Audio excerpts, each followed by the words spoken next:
Bismillah, Assalamualaikum warahmatullahi dan juga salam sejahtera kepada anda semua yang sentiasa setia bersama dengan kami di TV3. Selamat datang ke Hello Doktor TV3 yang pastinya kita harapkan yang terbaik untuk anda semua dan selamat berhujung minggu. Bagi mereka yang mungkin tertanya-tanya apa agaknya topik yang kita bawakan pada hari ini, bagi mereka juga yang telah pun menyaksikan sedikit poster di TV3 Malaysia, jom sama-sama kita dalami tentang peritnya sakit tulang belakang. Itu antara yang mungkin baru-baru ini juga kita nampak ada video berkaitan dengan seorang individu yang tiba-tiba terbaring di situ dan katanya merupakan salah seorang pesakit slip disc. Jadi kita nak dalami pelbagai lagi sebenarnya jenis sakit tulang belakang, bagaimana dan apakah golongan yang berisiko mempunyai sakit tulang belakang ni, juga akan kita bawakan salah seorang yang dekat di hati anda bersama dengan kita untuk berkongsi situasi terkini beliau yang mempunyai latar belakang sakit tulang belakang dan sebagainya. Bagaimana agaknya anda di rumah yang ingin turut serta bersama-sama dengan kami dalam perbualan dan juga perkongsian ini, senang sahaja pergi ke Facebook kami Hello Doktor TV3 ataupun boleh simpan dahulu nombor ini 0377261603. InsyaAllah ada masa nanti di pertengahan siaran kita akan buka talian untuk raikan pandangan maupun perkongsian anda. Nampaknya di Hello Doktor TV3 Facebook dah ramai yang titipkan soalan. InsyaAllah kita akan raikan satu persatu bersama dengan pakar yang akan bersama-sama dengan kita. Jadi untuk permulaan, macam biasalah kita nak tahu juga statistik di Malaysia ini berkaitan dengan sakit tulang belakang dan juga masalah lazim berkaitan dengan tulang belakang ni. Jom sama-sama kita saksikan. Sakit tulang belakang ketika mengangkat benda berat atau melakukan senaman yang agresif antara derita biasa dialami individu. Ketidakprihatinan terhadap tekanan pada tubuh boleh mengakibatkan kesakitan dan kecederaan berpanjangan. Lazimnya, sakit tulang belakang seperti slip disc, ankylosing spondylitis dan skoliosis adalah masalah tulang belakang yang dihidapi berpunca daripada gaya hidup dan postur badan yang tidak betul.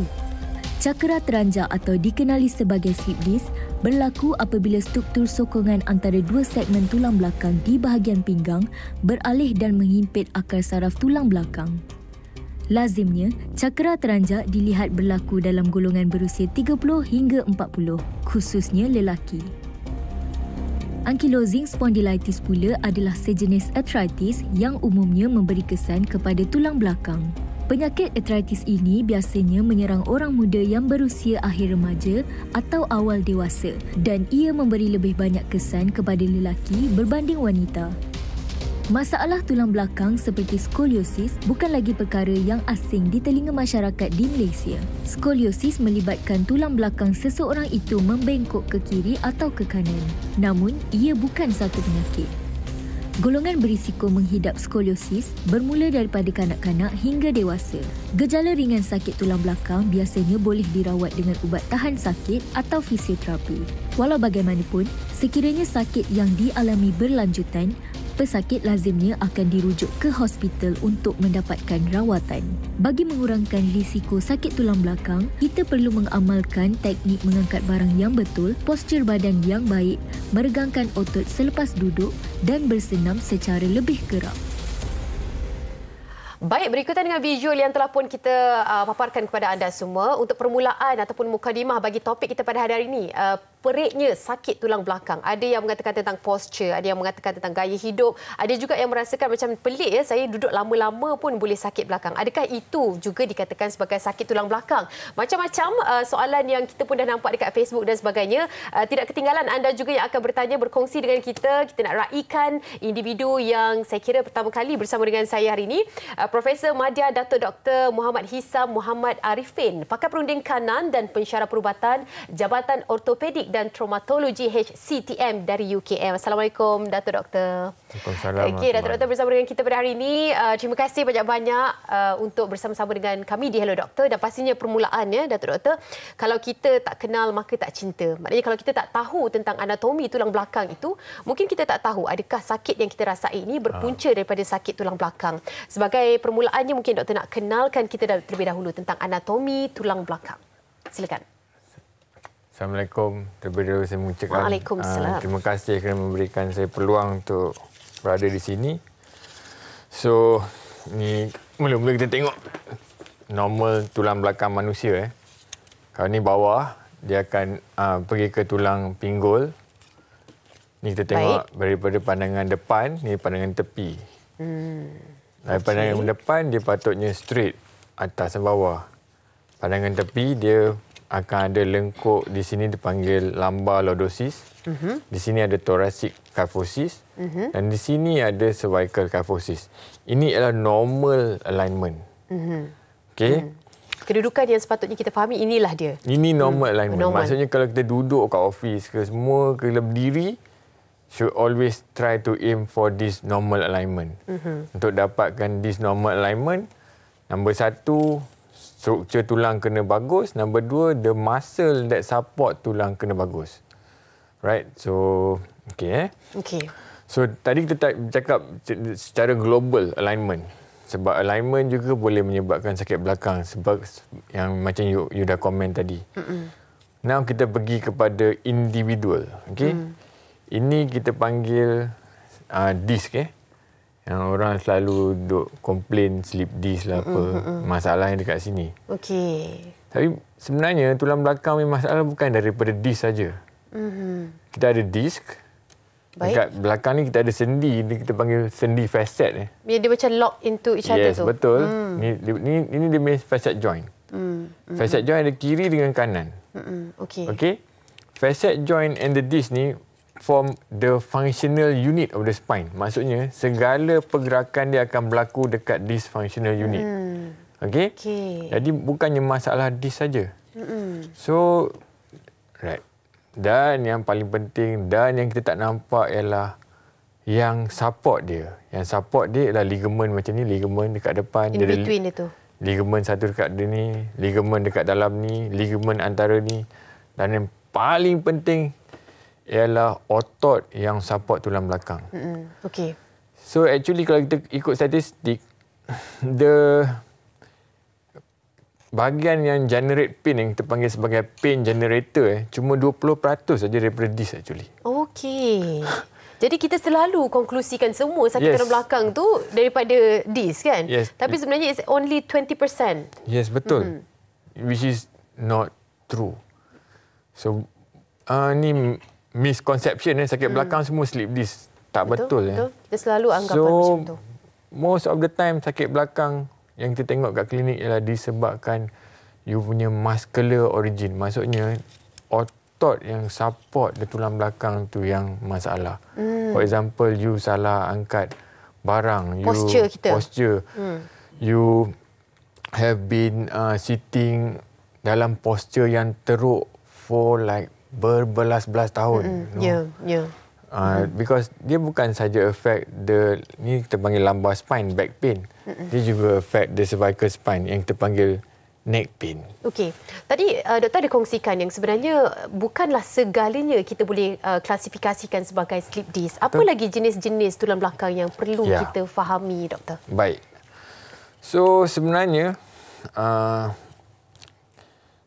tulang belakang macam segala sendi dekat dalam badan kita. Dia akan berumur ataupun dia berusia ataupun lebih tepat lagi dipanggil sebagai degenerated.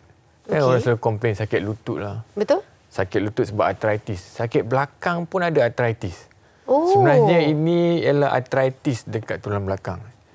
So, and arthritis ni start the moment around umur 30, 40, 50 dan 60. Bila 60 tu almost everybody akan ada. Why? Because ini a normal aging process. Semua orang akan kena. Sama ada you kena at the stage that it affect you punya quality of life, you punya hari-hari sakit belakang, ataupun you actually live with it. So that's the most common. Okay? Arthritis at the back. Number 2, yang selalu juga kita tengok ialah sebabkan alignment. Alignment badan jadi bengkok macam ni, skoliosis. Alignment badan pergi ke depan, dipanggil kyphosis. Maknanya pergerakan harian itu yang dilakukan posture menjadikan alignment kita yang mungkin berada pada salahnya. Ya, betul.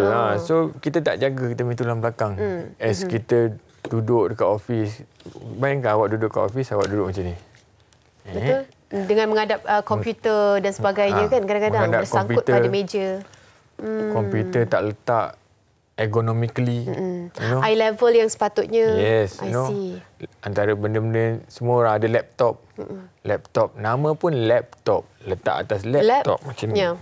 So, memang after you use it for a long time, cuba you use 8-10 tahun pakai laptop, memang you akan ada neck pain and back pain. Okey, mengapa ada peringkat umur, peringkat usia yang ada orang kena pada awal 30-an, ada orang kena pada awal 40-an dan mungkin seperti mana yang doktor katakan, aging tu 60-70 standard kalau ada sakit tulang belakang. Apa yang mempengaruhi, doktor? The main risk factor ialah genetik. Okey. 2, weight. Berat badan. Maintain ideal weight. Maintain ideal body weight. Jangan overweight. Nombor 3, smoking. Ya, I see. Okey. Ni memang 3 proven risk factor yang semua orang boleh modify. You boleh modify, you may weight. Okay, you can beside diet changes, you can actually, you boleh exercise. Kita orang Malaysia eat too much rice, too much karbohidrat. So that's the main reason kenapa kita semua jadi sangat besar. Yalah, betul. Bila you besar, you punya weight lagi banyak atas you punya tulang, all your bone, then your bone Pressure. start to scream for the pain. Okey, itu antara faktornya. Ada sikit lagi. Ya. Dan yang paling penting sekali untuk pesakit yang kena sakit tulang belakang ni, kita mesti pastikan dia bukannya sakit tulang belakang yang berbahaya. So ada 3 komponen yang berbahaya. Okey, kita berhenti sekejap doktor dekat situ sebab apa? Kita nak rehat sekejap. 3 komponen yang berbahaya yang mungkin boleh menjadi punca sakit tulang belakang. Anda kena ikuti kami, tapi sebelum tu ada juga soalan di Facebook yang kita nak raikan sebelum kita rehat seketika daripada Nur Aini. Assalamualaikum doktor, saya ada gejala seperti sakit untuk tegakkan badan selepas duduk bawah dan selepas membongkok, dan pinggul sebelah kiri saya juga terasa seperti tertekan kuat. Mohon pencerahan, adakah cara untuk pulih semula? Nur Aini dan juga penonton semua, kita akan sambung perbualan hanya di Hello Doktor tentang peritnya sakit tulang belakang seketika nanti.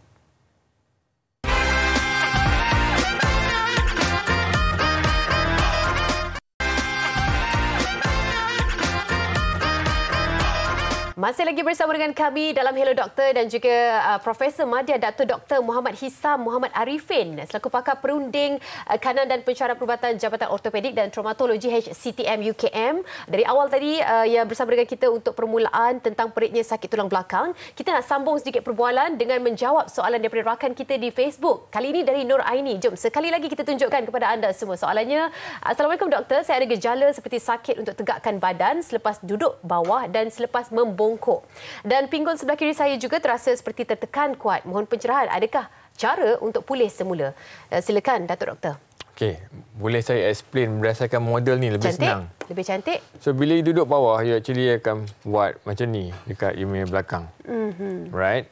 Maksudnya you bagi pressure dekat disc, you bila jadi you punya disc akan start to terlalu banyak pressure on the disc. Dan you akan mula sakit belakang.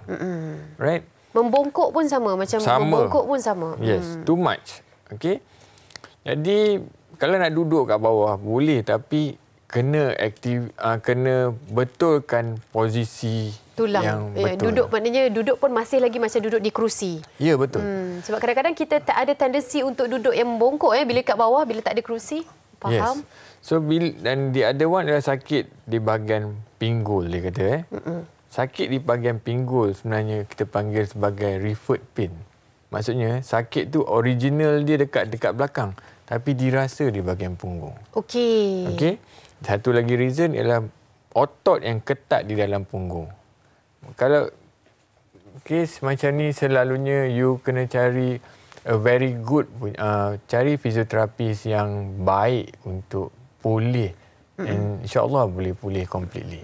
Itu dia sedikit pencerahan untuk Nur Aini.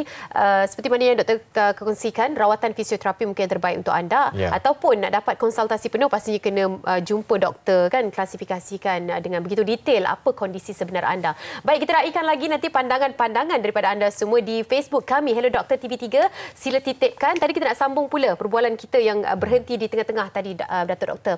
Ada 3 main faktor ataupun faktor utama yang mempunyai kaitan tentang sakit tulang belakang. Silakan Datuk Doktor.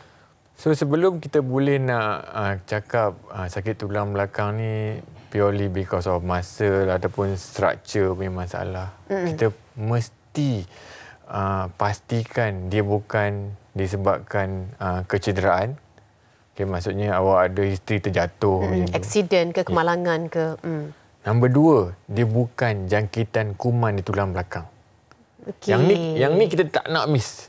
Tak nak miss, kita tak patut miss sebab dia punya result akan buruk lah kalau late dia punya diagnose. Nombor 3 ialah kanser tulang belakang. Okay. Kanser tulang belakang boleh jadi kanser datang daripada tulang belakang itu sendiri ataupun kanser yang merebak daripada organ lain. Contohnya commonly daripada payudara, daripada thyroid, daripada kita punya buah pinggang. Tapi terasa sakitnya di bahagian belakang. Yes, betul. So, maksudnya kanser tu dah jadi stage 3, stage 4, dia dah merebak ke bahagian organ lain. So yang tu kita tak nak miss. Jadi sebelum kita nak boleh labelkan you ada sakit tulang belakang purely because of structural kat sini, kita mesti make sure that yang 3 tadi kita kena rule out. Sebab itu pencerahan awal daripada pihak doktor dan sebagai pihak pakar adalah sangat-sangat penting kan untuk kita klasifikasikan sama ada ianya memang berpunca daripada sakit tulang belakang ataupun seperti mana yang doktor kongsikan tadi 3 perkara yang kita tak boleh terlepas pandang. Okey, kita nak dengar juga soalan daripada seorang selebriti kita. Jom sama-sama kita dengarkan. Assalamualaikum. Okey, saya ada satu soalan. Betul ke kalau kita tidur meniarap boleh efek kita punya tulang belakang? Betul ke? Okey, daripada Fizo Omar, doktor mungkin ada sedikit pencerahan. Betul ke doktor apa yang Fizo katakan tadi? Betul juga. Okey. Even kalau tengok ikut sunnah Nabi pun, Nabi suka suruh tidur mengiring sebelah kanan. Kan? So actually posture tidur yang terbaik adalah mengiring. Because you mengiring, you unload you punya belakang completely. Okey. Satu lagi yang kita patut tahu bila kita disc ni dia adalah struktur yang kenyal, maknanya dia ada boleh bergerak macam ni ke bawah ni Baik. Bila by petang dia punya ketinggian akan kurang 1 hingga 2 mm. Disebabkan kita load dia. Oh, kita load dia. Maksudnya dia akan jadi macam ni. Dia macam terhempap lagi. Yep. Dan bila you baring, dia akan unload. Dan dia punya nutrition, maksudnya disc ni, dia punya segala proses pembaikan dia berlaku bila kita baring. Okey? You bayangkan you baring meniarap. You load, you may disc. Whereas kalau you mengiring ataupun macam ni, you unload, you may disc. I see. So the healing actually occur waktu kita tidur. Okey. Tidur yang cukup sangat penting. Tidur yang cukup sangat penting. Alang-alang doktor kita sentuh tentang posisi tidur ni, kadang-kadang bila kita berlaga kaki, sebab bila dah ke sebelah kanan, berat di belakang kita ni pun dia akan macam mengganggu posisi belah kaki pula. Adakah ia akan memberi kesan juga terhadap belakang? Ya, betul. Sebab bila you tidur sebelah kanan, kaki kiri you menghempap ke belah kanan. Kiri. So yang terbaik ialah put a pillow in between antara kaki, antara tulang peha bila kita baring. Okay. Itu yang terbaik so that dia punya loading sama. Itu dia. Sampai posisi tidur pun sebenarnya dapat mempengaruhi risiko-risiko untuk terkena sakit tulang belakang seperti mana yang dikongsikan oleh Datuk Dr. Hisam. Kali ini kita nak fokuskan kepada mungkin favourite anda ataupun selalu sangat orang labelkan sebagai sakit tulang belakang merupakan slip disc. Kita nak sedikit pengenalan awal lah kan secara asasnya. Apa yang kita perlu fahami tentang slip disc? Okey. Nombor 1, saya kena explain bukan semua slip disc ialah slip disc. Slip disc yang sebenarnya ialah disc tu keluar dan menghimpit ke saraf. Okey. Itu ialah real, itu ialah sebenarnya yang berlaku bila slip disc. Jadi, pesakit slip disc bukan setakat sakit di bahagian belakang. Dia disebabkan disc tu menghimpit ke saraf, dia juga akan mengalami sakit daripada belakang yang turun ke bahagian punggung dan sakit ni akan turun sampai ke kaki. Oh, patutlah ada yang kongsikan. Saya disahkan ada slip disc tapi bahagian kaki pun terasa sakit. Ya, betul. Yang tu yang berbahaya. So bila dia ada slip disc yang macam ni, ini kita panggil macam dia punya warning sign. So bila pesakit komplain yang macam ni, dia punya treatment menjadi lebih agresif untuk memberikan penyembuhan kepada pesakit. Kalau pesakit komplain cuma sakit belakang saja, bukannya real punya slip disc. Mungkin disc dia cuma hitam. Disc dia belum lagi slip out daripada dia punya container of the disc.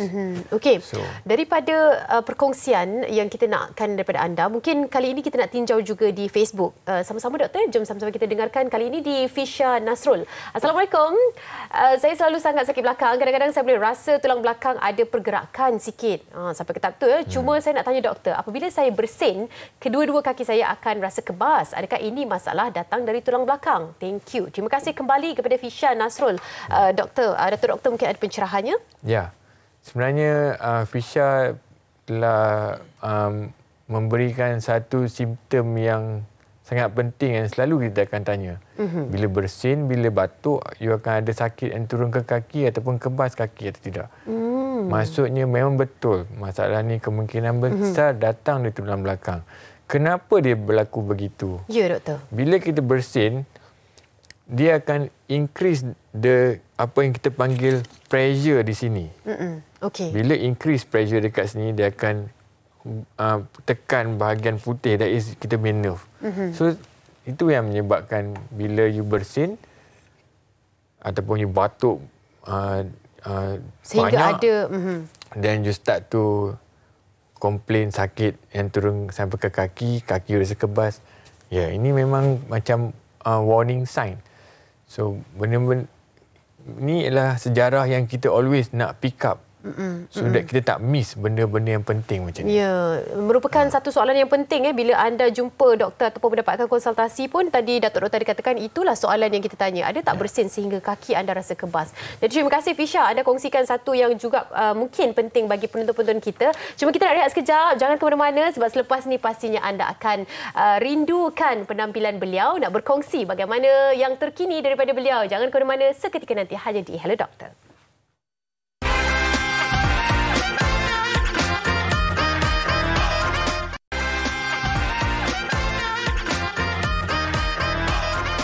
Baik, masih lagi bersama dengan kami di Hello Doktor. Peritnya sakit tulang belakang. Saya rasa kalau anda dah mengikuti kami tentang poster-poster yang kita post, mesti anda juga antara yang walaupun tak ada sakit tulang belakang, walaupun tak ada simptom, tapi dah tunggu di sini kerana nak saksikan siapalah guest kita ni. Zamani bersama dengan kita dalam Hello Doktor. Masya Allah, terima kasih banyak-banyak. Apa khabar bang? Sihat, Alhamdulillah. Alhamdulillah. Terima kasih. Alhamdulillah. Okey, ini dia yang mungkin sedikit sebanyak dapat lepaskanlah rindu kalian semua. Kali ini datang ke set kami untuk berkongsilah, pastinya ramai yang dah tahu tentang kondisi Zamani. Mungkin nak kongsikan juga perkembangan terkini. Bagaimana kabarnya agaknya? Baik. Pertama sekali, Assalamualaikum pada semua penonton Hello Doktor. Dan sebenarnya saya sekarang ni Alhamdulillah lah semakin sihat. Alhamdulillah. Rasa pun semakin orang kata apa, ceria kan. Jadi dan yang pentingnya saya dapat jalankan pekerjaan saya dengan baiklah sekarang ni, alhamdulillah lebih efisien lah. Ya, itu yang paling penting kan, dengan show-nya, dengan tugas-tugas yang lain kan. Dan sebenarnya yang bersama dengan kita Profesor Datuk Dr. Madia juga merupakan yang merawat. Ya? Betul. Yang bersama-sama merawat Zamani. Jadi alang-alang dah ada doktornya, Zamani pun dah ada di sini. Jadi pastinya kita nak tahu kondisi lah. Kondisi bagaimana mungkin bermula daripada Zamani, nak ceritakan sedikit kondisi yang dialami, bagaimana kategori jenis sakit tulang belakang tu dan mungkin pandangan daripada Datuk Doktor. Silakan. Baik. Sebenarnya saya ni mengidap penyakit skoliosis dan ada juga kypo, di mana kita bongkok juga ke depan. Dan skoliosis tu bila kita punya tulang belakang tu dah jadi S macam dia dah bengkok kan. Jadi cuma saya punya kes tu dia punya degree tu belum begitu kritikal lah doktor. Jadi bila saya jumpa dengan doktor kita ni, dia kata masih boleh ada peluang untuk nak elokkan. Jadi saya pun teruja dan saya rasa confident lah, saya rasa yakin dan terus Okey. buat pembedahan. Itulah permulaannya sebenarnya. Ya. Okey, Datuk Doktor mungkin nak kongsikan juga rawatan dan juga apa yang dilakukan selepas melihat kepada kondisi yang dikatakan kategori masih lagi boleh disembuhkan. Bagaimana untuk kita sendiri fahami itu merupakan antara kondisi yang masih ada peluang lagi untuk sembuh dengan sepenuhnya. Bagaimana Datuk Doktor? InsyaAllah kebanyakan skoliosis, kebanyakan kyphoscoliosis boleh disembuhkan at least 90% boleh betul go back to normal. Maksud normal is untuk seorang doktor senang aja. Tak nak bagi dia lagi teruk. Okey. Tapi aim untuk seorang pesakit bukannya setakat tak nak bagi teruk. Dia nak nampak lebih balance, dia nak kepala dia center. Dia nak boleh bernafas dengan lebih bagus. Dan dia yang paling penting ialah dia punya quality of life improve. Macam Abang Zamani sendiri sebut tadi. Dia boleh buat kerja, bernafas lagi bagus. Yang tu sebenarnya the whole aim. InsyaAllah boleh dapat semua itu dengan rawatan yang betul. Okey, kita cerita tentang skoliosis ni, kita tak tahu lagi sebenarnya apa yang dikatakan tentang skoliosis tu kan. Sakit tulang belakang tadi dah kongsikan tentang slip disc dan yang lain-lain. Skoliosis ni pula bagaimana, Doktor? Skoliosis maksudnya tadi macam saya tunjukkan alignment badan straight tengok dari depan kan. Skoliosis maksudnya dia bengkok macam ni. Posisi dia dah jadi bengkok. Itu yang tadi Abang Zamani kata S dah. Okey, lagi satu sakitnya datang daripada? Okey.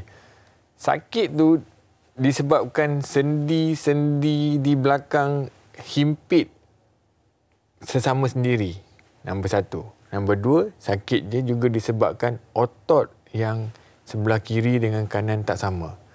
Bila dia dibiarkan berlanjutan, for example, macam tadi ada orang komen 14 tahun, umur 14, dia dah kena sampai umur 40-an dia kena.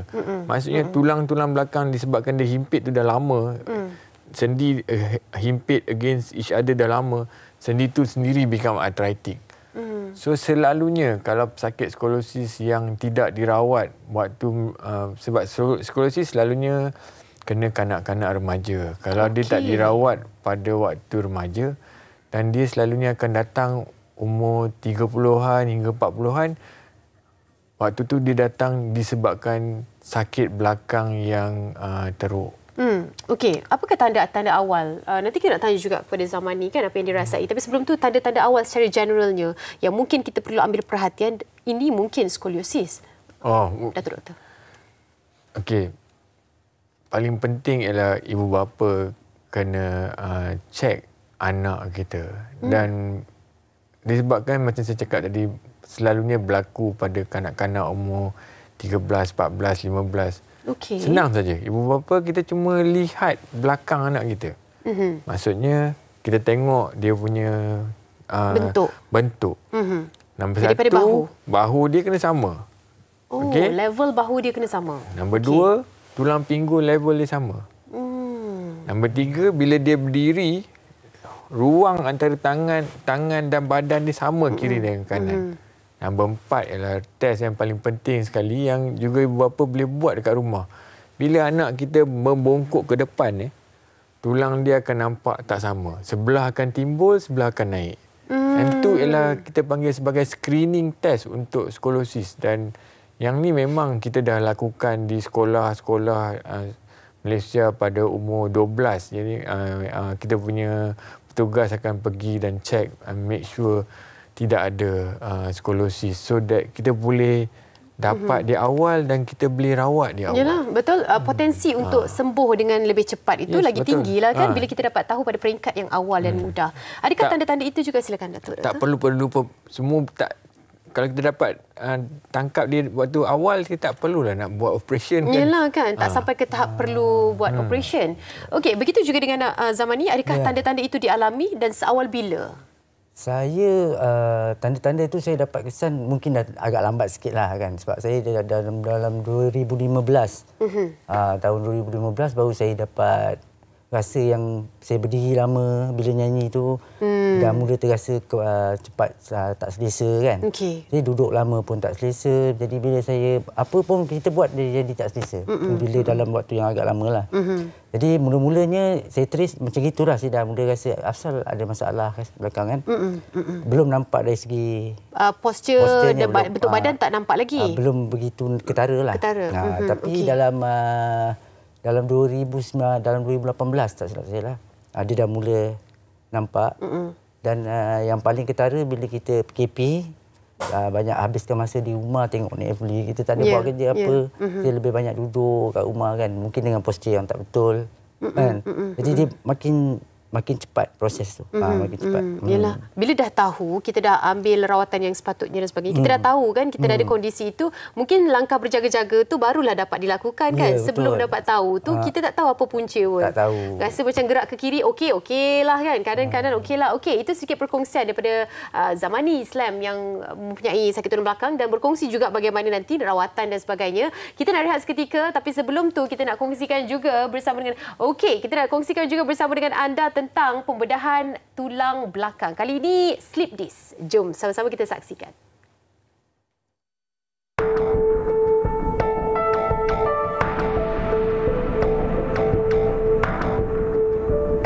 Pesakit ini berumur 49 tahun. Dia dah sakit belakang dan kaki selama 9 bulan. Pesakit ini di-refer daripada Hospital Seremban kepada saya untuk membuat pembedahan slip disc. So pembedahan ini kita panggil micro decompression. Kita buat pembedahan yang kecil di mana kalau slip disc itu banyak tempat yang ada slip disc, tapi kita buat satu tempat saja. So di situ kita buat pembukaan kecil sebanyak 2 cm saja. About 1 inci hingga 2 cm. Okey, 2 hingga 2.5 cm.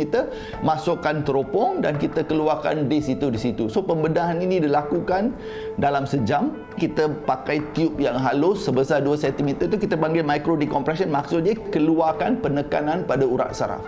So penekanan daripada urat saraf boleh berlaku dari disk, boleh berlaku daripada tulang atau ligamen yang bertumbuh terlalu besar, terlalu tebal. So kalau kita pakai cakap micro decompression, sama ada benda yang menekan urat saraf itu disk atau tulang atau ligamen. So dalam keadaan macam ini, sebabkan pesakit adalah 50 tahun, benda yang menekan urat saraf ini adalah kombinasi tiga benda ini.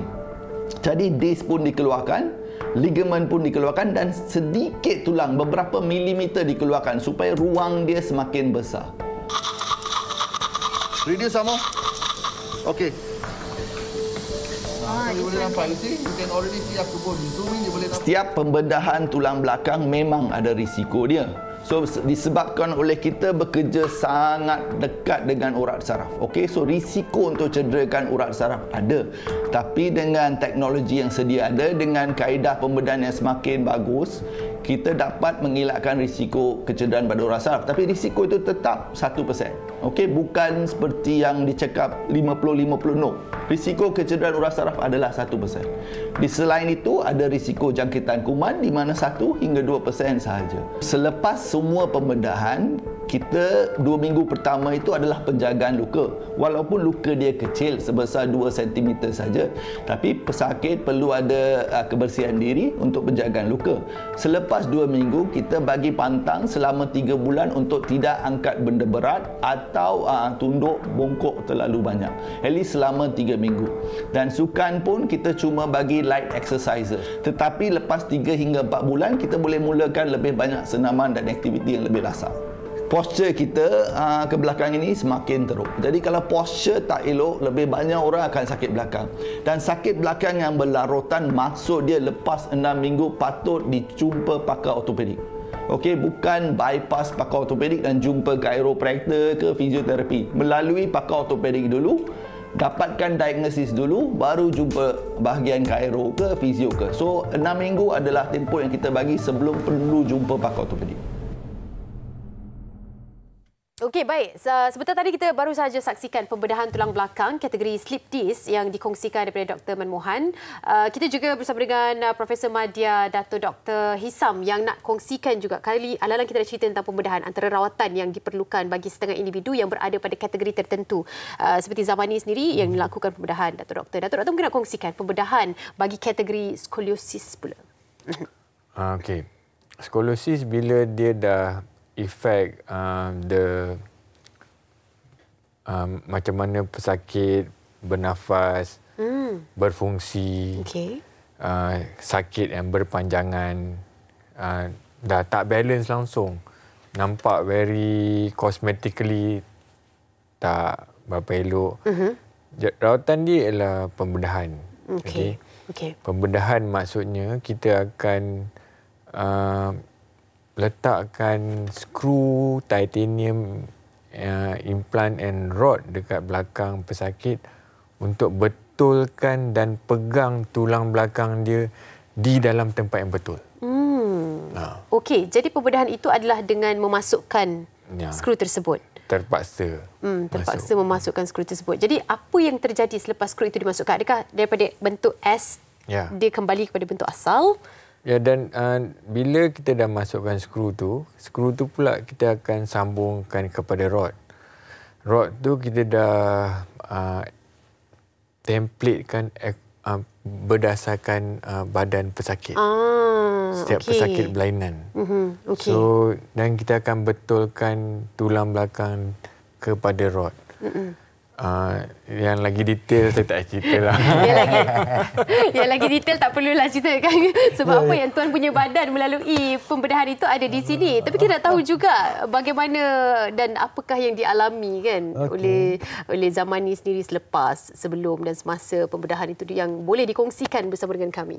Baik. Kalau kita mula daripada sebelum lah Kalau sebelum pembedahan tu memang saya pertama sekali selepas saya dapatkan kita cerita daripada saya dah dapatkan khidmat nasihat daripada doktor kita ni, saya duk fikir macam mana agaknya pembedahan ni. Saya ada rasa takut juga. Yelah, mestilah. Memang saya takut. Saya cakap terus terang, saya fikir ni satu pembedahan yang agak besar, major. Takut kalau apa risiko dia, tapi diyakinkan sepenuhnya oleh Datuk kita. Alhamdulillah. Dan saya pun mula buat persediaan awalnya di atas nasihat daripada doktor untuk kita jaga supaya pembedahan tu dapat dibuat dengan baik. Sebab kalau kita nak pembedahan pun kita kena prepare juga dari segi pemakanan kita dah mula kena jaga sebelum tu.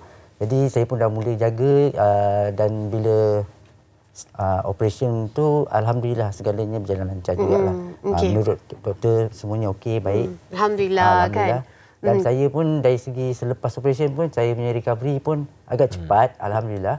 Dan kita ikutlah segalanya. Yang paling penting sekali fisio lah pada saya. Okey, itu dia. Secara ringkasnya bagaimana yang dialami oleh Zamani selepas pembedahan skoliosis, dan banyak lagi sebenarnya kita nak tahu bagaimana keadaan terkini, adakah ada lagi rawatan selepas ini. Jadi anda jangan ke mana-mana, teruskan bersama dengan kami dalam Hello Doktor.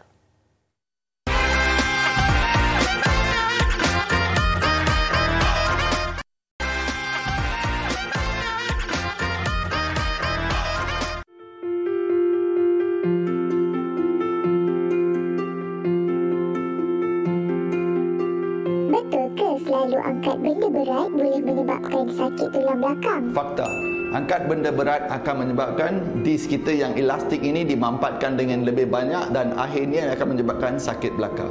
Betul ke minum susu boleh sihatkan tulang belakang? Fakta, minum susu telah di-proven untuk menyebabkan tulang kita lebih baik sebab susu yang 300cc ini mengandungi 300 mg kalsium. Betul ke kalau duduk terlalu lama boleh menyebabkan sakit tulang belakang? Fakta, posisi duduk menyebabkan tulang belakang kita mendapat beban 125% lebih daripada posisi baring. So, ini adalah fakta. Betul ke kalau pakai bengkung boleh betulkan tulang belakang? Mitos. Tulang belakang kita bentuk dia agak susah untuk dibetulkan dengan bengkung. Tetapi bengkung boleh membetulkan postur belakang kita, bukan tulang belakang kita. Betul ke kalau selalu pakai kasut tumit tinggi boleh bagi kesan kepada tulang belakang? Fakta, tumit tinggi menyebabkan alignment tulang belakang kita berbeza. Perubahan alignment ini akan menyebabkan beban berlebihan pada disk. Betul ke berat badan yang berlebihan boleh menyebabkan sakit tulang belakang? Fakta, berat badan yang berlebihan akan menyebabkan disk kita menampung beban yang terlampau tinggi. Beban yang terlampau tinggi ini menyebabkan pressure yang terlampau tinggi pada disk dan akan merosakkan disk untuk jangka masa panjang. Betul ke cucuk epidural boleh menyebabkan sakit tulang belakang?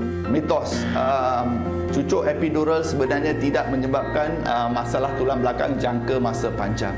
Mungkin beberapa minggu pesakit akan mengalami sakit belakang tetapi ini tidak masalah yang berlarutan. Betul ke sakit tulang belakang boleh diatasi dengan melakukan pembedahan sahaja? Mitos, pembedahan adalah langkah terakhir yang diambil oleh pakar bedah untuk mengatasi masalah tulang belakang. Selepas beberapa ujian, doktor akan mensyorkan sama ada fizio, chiropractor atau ubat sahaja sebelum kita buat keputusan untuk melakukan pembedahan. Betul ke baring dapat bantu atasi sakit tulang belakang? Fakta, baring melentang boleh mengurangkan sakit belakang disebabkan oleh tekanan pada disk berkurangan sebanyak 75% selepas melentang, baring melentang. Betul ke mengurut boleh bantu melegakan sakit tulang belakang? Fakta, mengurut dapat menambahkan pengaliran darah ke tulang belakang dan membantu melegakan sakit belakang. Betul ke anda semua mungkin fahami tentang fakta dan juga mitos kita yang kita kongsikan daripada Dr. Menemohan? Itu dia satu segmen yang menjelaskan. Kadang-kadang kita sendiri rasa tanya diri kita kan, betul ke kita pernah buat benda ni?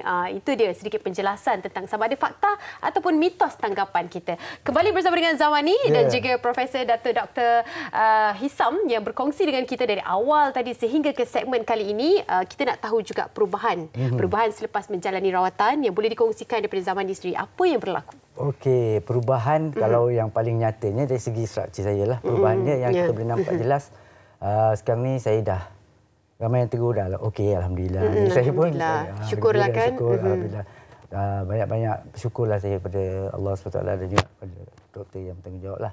Dan cuma dari segi lain pun ada juga perubahan daripada segi saya punya orang kata penjagaan saya lah. Okey, contohnya?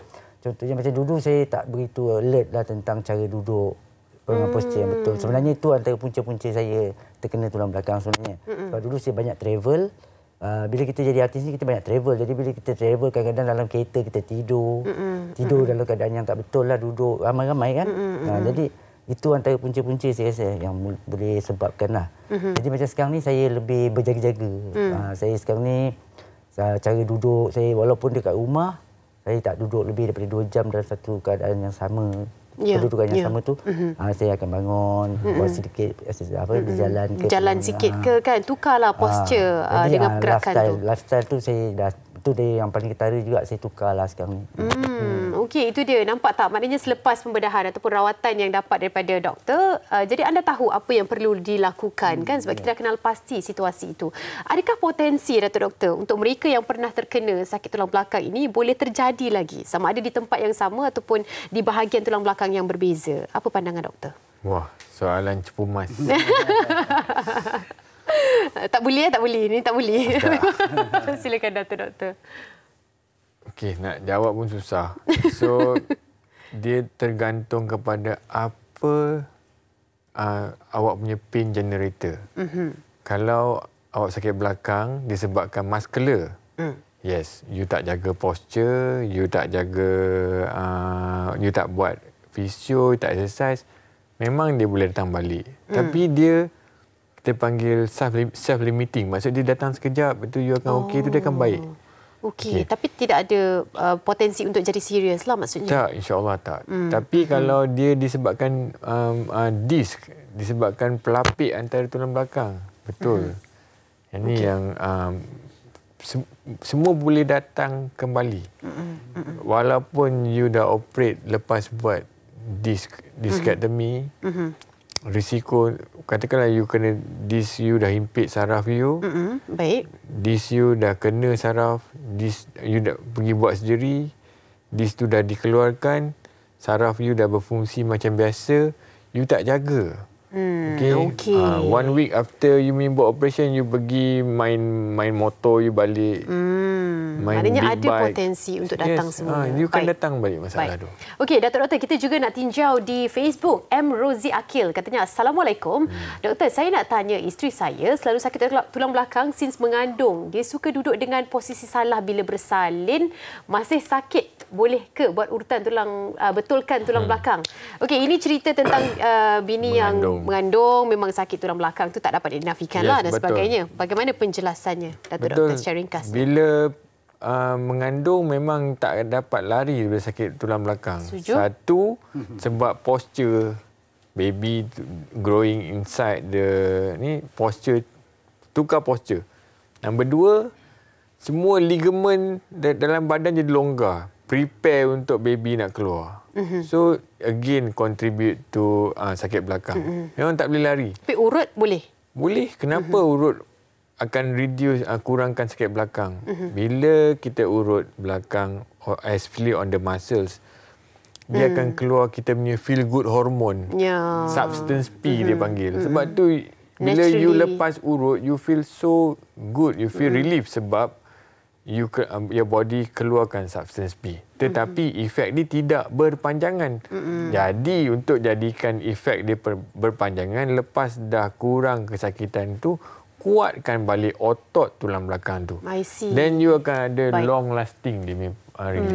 Okey, faham. Itu dia sikit penjelasan daripada kepada M. Rozi Akil. Kita dah hampir sampai ke penghujung rancangan. Sedikit kata-kata daripada Zamani yang mungkin dapat mengubati rindu mereka di luar sana. Silakan. Okey. Saya pertama sekali ingin mengucapkan banyak-banyak terima kasih kepada Hello Doktor kerana sudi jemput saya pada petang ni. Jadi pada mereka yang menyokong saya selama hari ini, yang memberi bantuan dari segi apa juga bantuan lah. Terima kasih banyak-banyak saya ucapkan dan teruskan menyokong saya. Dan saya harap doakan kesihatan saya berpanjangan lah, insyaAllah. Amin, insyaAllah. Dato' Doktor, silakan ringkas, padat dan berkesan kepada rakyat Malaysia. Silakan, Dato' Doktor. Saya cuma minta kita penjagaan tulang belakang ni senang. Nombor satu, kita jaga kita punya berat badan. Berat badan ideal. Nombor dua, kita maintain kita punya posture tulang belakang. Terutamanya kalau duduk di office terlalu lama. Macam Abang Zamani dah mention tadi, dia pun dah berdiri. Nombor tiga, yang paling penting sekali, exercise. Itu dia. Okey, terima kasih banyak-banyak diucapkan kepada kedua-dua tetamu yang menemani saya di studio Hello Doktor pada hari ini. Profesor Madya Dato' Dr. Muhammad Hissam Muhammad Arifin, pakar perunding kanan dan pensyarah perubatan, Jabatan Ortopedik dan Traumatologi HCTM UKM. Zaman Islam, terima kasih banyak-banyak bersama dengan kita. Jangan lupa ikuti Abang Zamani lah kan. Kalau ada apa-apa yang mungkin nak dikongsikan, show dan sebagainya di Instagram beliau. Terima kasih juga kepada anda semua yang tak henti-henti memberi sokongan dengan bertanya di Facebook Hello Doktor TV3. Teruskan sokongan anda di minggu hadapan dengan topik yang berbeza. Assalamualaikum. Saya Ani Mizati dan jaga diri.